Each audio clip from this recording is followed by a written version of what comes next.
어닝스 리비전 오늘도 유명한 애널리스트 모시고 함께하겠습니다. 안녕하세요. 안녕하세요. 네, 안녕하세요. 자, 저희 지난주에 이제 전 세계 주식시장의 이익 동향 보면서 신흥국이 전 저점까지 내려왔다. 네. 마이너스 폭이 이게 반등되는지가 좀 중요해 보인다라는 이야기를 했었는데요. 어땠나요? 신흥국 같은 경우에는 지난주 대비해 지난주랑 비교해 봤을 때에는 크게 달라진 점은 없는 것 같아요. 하지만 네. 선진국이 오히려 이익 모멘텀 이 하향 조정 폭이 확대가 좀 됐습니다. 네. 이 파란색 선을 한번 봐주시면은 네. 한 달 전 대비해서 1.5% 정도 하향 조정된 수준이지만 어쨌든 이 파란색 선 자체가 좀 더 하향 조정되고 있다라는 점이 조금 부담스러운 것 같아요. 선진국의 흐름이 조금 더 좋아지지 않았다라는 이야기인데 국가별로 봤을 때 어느 쪽에서 그 흐름이 도드라졌는지를 바로 좀 볼까요? 네, 우선 이제 미국 같은 경우에는 마이너스 한 1% 정도의 하향 조정폭을 몇 주째 유지를 하고 있었지만 마이너스 한 2.2%까지 확대가 됐고요. 네. 일본 같은 경우에도 이제 마이너스 1.3% 기록하면서 선진국 내에서의 이익 모멘텀이 좀 가장 안 좋은 편에 속합니다. 반면에 유럽도 사실은 굉장히 이익이 오히려 좀 안정적이다라고 볼 수가 있고요. 호주나 홍콩 같은 경우에도 지금은 이익이 상대적으로 개선되는 모습을 보이고 있습니다. 영국도 안정적인 편이고요. 네, 맞습니다. 신흥국은 여전히 우리나라의 마이너스 폭이 줄어들질 않아요. 그렇죠. 한국이 일단은 마이너스 10% 기록하면서 신흥국 내에서는 가장 이익 모멘텀이 안 좋다라고 보시면 될 것 같고요. 인도네시아나 인도, 중국 이런 국가들의 이익 모멘텀이 상대적으로 좀 견조한 모습을 보이고 있습니다.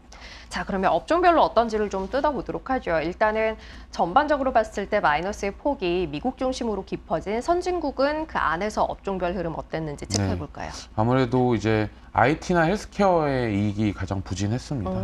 그래서 IT나 헬스케어 그리고 경기 소비재를 포함해서 2% 중후반 정도의 하향 조정폭을 보였고요. 반면에 금융이나 필소비재 유틸리티 상대적으로 경기가 안 좋을 때 이익 방어에 좀 유리한 업종들의 이익 모멘텀이 양호했다라고 보시면 될 것 같습니다. 신흥국은 어떤가요? 신흥국 같은 경우에는 아마 지난주에 경기 소비재가 제가 플러스로 전환했다라고 말씀을 드렸었는데 이번 주에도 다행스럽게도 이제 플러스를 유지를 하고 있습니다. 그러네요. 아무래도 중국의 리오프닝의 영향이 컸던 걸로 저는 판단을 하고 있고 IT가 마이너스 8% 그리고 정유 섹터, 그러니까 에너지 섹터도 마이너스 2.6%로 좀 부진하다라고 보시면 될 것 같습니다. IT 에너지는 여전히 이제 아래쪽에 머물러 있는 거고 경기 소비재가 반등을 했고 이게 유지되는지 여부는 좀 중요해 보인다라는 이야기를 했었는데 이게 일단 유지됐다는데 의미를 좀 부여할 수 있을 것 같긴 합니다. 자, 그러면 이제 한국으로 넘어와서 일단은 이익 변화와 주가 상승률의 관계를 먼저 확인해 보도록 할 텐데 이게 점들이 다 조밀하게 모여 있었어요. 약간 분산이 좀 되는 모습이네요. 아마 지난주에는 이 점들이 왼쪽 위에 이렇게 많이 위치를 해 있었을 것 같은데 점점 이게 내려오는 걸 확인하실 수가 있습니다. 아무래도 이익이 뒷받침이 안 되다 보니까 주가가 사실 탄력적으로 더 올라가기에는 쉽지 않은 국면이 저는 지속이 되고 있다라고 보고 있고요. 거의 26개 업종 중에서 이익 모멘텀이 그래도 플러스를 유지하고 있는 업종이 자동차 정도일 것 같아요. 네. 그래서 보험 같은 경우에도 플러스가 유지되지만 뒤에서 말씀드리려고 했는데 이 일회성으로 들어간 이익 때문에 이렇게 플러스로 잡히는 거고요. 자동차 정도라고 보시면 될 것 같습니다. 전반적으로 코스피 자체가 워낙 지금 이익 모멘텀이 좋지가 않기 때문에 저는 상승 탄력 자체가 좀 둔화되지 않을까라고 판단을 하고 있습니다. 일단 주가가 먼저 올라온 상황에서 이익이 뒷받침이 되지 않고 있기 때문에 주가도 탄력을 조금 잃어가는 구간에 있다라는 이야기를 하셨는데 그러면 전반적으로 이익이 어떠하길래에 대한 이야기를 해야 할 것 같아요. 일단 주식시장 전체 이익 동향 연간으로 좀 확인해 볼까요? 우선 2023년 영업이익 같은 경우에는 지금 178조 원 정도 기록할 것으로 예상이 되고 있고요. 이게 그러니까 2022년하고 비교해 봤을 때 한 5% 정도 감익이 되는 수준이라고 보시면 될 것 같습니다. 이제 4분기 실적 시즌은 대충 마무리가 됐고요. 1분기랑 2분기 데이터를 조금 가져왔는데 1분기 같은 경우에는 영업이익 기준으로 한 30조 원 그리고 2분기가 36조 원 정도니까 굉장히 좀 부진한 수준이라고 보시면 될 것 같습니다. 이 평균적으로 저희가 지난 2년 동안에 1분기랑 2분기 영업이익이 대략 한 50조 원 좀 상회했었으니까요. 이번 1분기랑 2분기 실적 둔화폭은 생각보다 크다라고 보시면 될 것 같아요. 자, 이제 그러면 그 안에서 업종별로는 어떤지 좀 쪼개서 살펴보죠. 일단 쭉 업종 순위를 좀 매겨볼까요? 네, 우선 23년도 영업이익 변화율이 이제 한 주 동안에 상향 조정이 된 업종이 유틸리티, 호텔, 레저, 보험 이렇게 네. 나오게 되는데요. 네. 근데 보험 같은 경우에는 이게 삼성생명이 회계 네. 기준을 좀 바꾸면서 처분성 이익이 좀 들어온 네. 부분을 반영시키면서 이익 전망치가 상향 조정이 된 부분이 컸고요. 그리고 호텔 레저 내에서는 아무래도 카지노 쪽에 실적이 상향 네. 조정이 좀 크게 됐습니다. 그리고 안 좋은 쪽은 뭐 워낙 안 좋은 섹터들이 많기 때문에 그러니까 하향 조정폭이 큰 업종들만 말씀을 드리면은 네. 에너지 그리고 음식료, 운송, 헬스케어 이렇게 보시면 될 것 같아요. IT는 다 좀 중간으로 올라왔네요. 이거는 네. 다른 게 안 좋았던 건가요? 아니면 아니요. IT가 괜찮았던 건가요? 보통 이 실적 변화 같은 경우에는 이제 분기 실적이 발표가 되면은 크게 변화하게 되는데 IT 같은 경우에는 한 2주 전쯤에 초반에 실적 발표를 몰려 다 했기 때문에 네. 이익 모멘텀이 뭐 일주일 단위로 봤을 때에는 크게 변하지 않았다고 보시면 될 것 같습니다.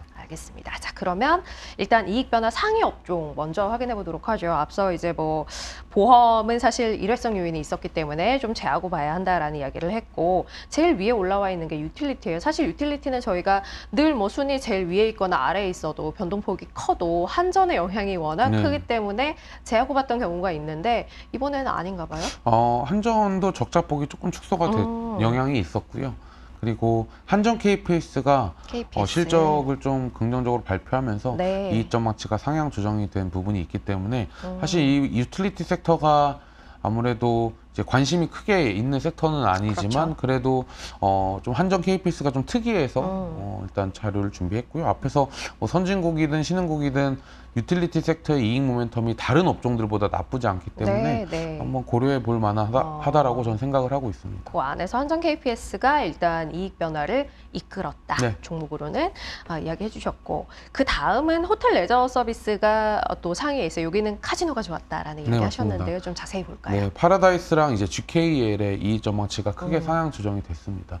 뭐 카지노라고 하면은 강원랜드까지 포함을 해서 보통 저희가 강원랜드, 파라다이스, GKL 이렇게 세 개 기업을 말하는데요. 네.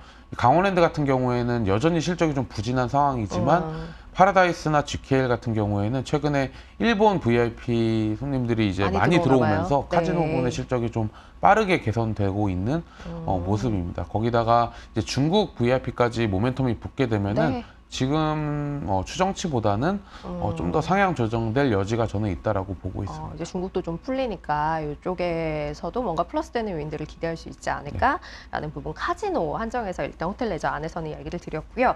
이익 변화 하위 업종들도 좀 확인해 보도록 하죠. 일단 필수 소비재, 네. 음식료 먼저 가져오셨어요. 네, 사실 한 지난해 한 11월 정도까지에는 어쨌든 물가가 상승하는 국면에서는 사실 음식료 업종은 좀 수혜를 받을 수 맞아요. 있다라는 그런 의견들이 좀 많았었고 네. 실제로 이익 모멘텀도 나쁘지 않았습니다. 하지만 4분기에 실적 발표가 굉장히 좀 안 좋게 되면서 이 왼쪽에 주황색 선을 한번 봐주시면은 뚝 떨어졌어요. 네, 뚝 떨어진 모습을 볼 네. 수가 있어요. 그렇기 때문에 뭐 CJ 제일제당이나 대상, 뭐 CJ 프레시제이, 뭐 오리온, 뭐 농심 전부 다 사실은 네. 이익 모멘텀이 굉장히 안 좋은 상황이다라고 보시면 될 것 같습니다.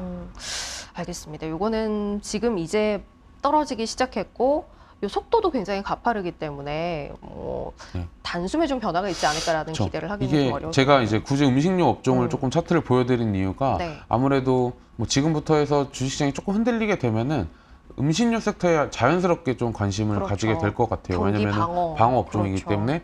하지만 실제로 이 경기 방어 업종의 이익 모멘텀은 최근에 가장 좋지 않다를 그러네요. 기억을 해주시면 될 것 같습니다. 방어가 안 되고 있다. 네. 실적으로 봤을 때는. 알겠습니다. 자, 그 다음은 헬스케어 네. 고르셨어요. 뭐 헬스케어 같은 경우에는 이익 전망치가 사실은 계속 꾸준하게 좀 안 좋아지고 있는데 아무래도 뭐 삼성바이오로직스나 셀트리온 헬스케어 소폭 다 하향 조정이 진행이 네. 됐습니다. 녹십자 같은 경우에도 그러네요. 4분기 실적이 안 좋아서 이렇게 네. 하향 조정이 됐어요. 사실 건강관리 업종도 음식료랑 마찬가지로 경기 방어 업종이지만 그렇죠. 이 경기 방어 업종의 이익 모멘텀은 생각보다 좋지 않다라고 보시면 될 것 같습니다.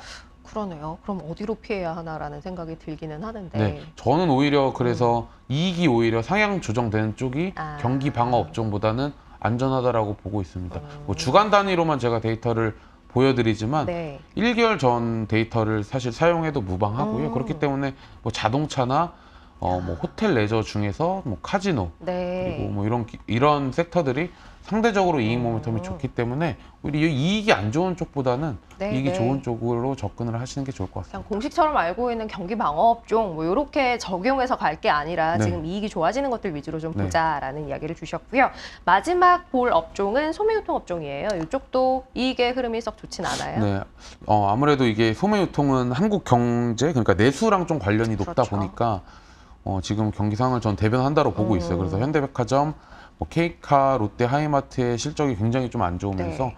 이익점어치가 이번 4분기 실적 기점으로도 한 번 더 안 좋아진 상황입니다. 그래서 뭐 좋은 업종들보다는 이번 주에는 안 좋은 업종들 중에서 제가 그동안에는 IT 위주로 많이 네, 보여드렸던 맞아요. 것 같은데 그래서 IT를 좀 제외하고 다른 업종들의 이익 모멘텀도 그렇게 좋진 않다라고 네네. 좀 생각을 해주시면 될 것 같습니다. 의미 있을 것 같아요. 경기 좋지 않기 때문에 경기 방어주를 봐야 한다라는 생각들을 많이 하실 네. 텐데 들여다보니 꼭 그렇지 않을 수 있더라라는 부분 오늘 꼭 기억을 하셔야 할 것 같습니다.